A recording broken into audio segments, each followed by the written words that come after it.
Welcome back. In part 1, we learned the puff stitch, and today we're going to learn the beautiful textured bubble stitch. Bubble stitch creates a cute 3D bubble-like texture, which makes crochet projects look extra beautiful and unique. So, let's get started with the bubble stitch tutorial. First, chain 3.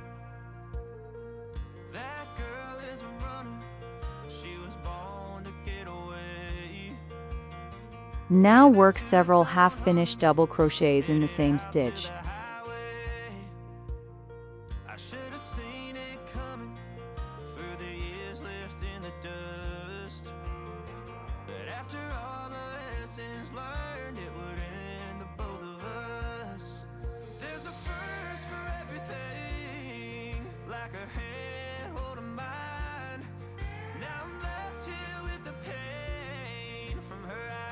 Keep the last loop of each stitch on the hook.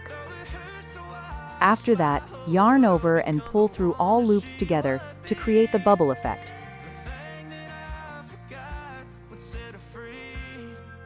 Continue repeating this around the circle. You can already see the raised bubble texture popping out beautifully.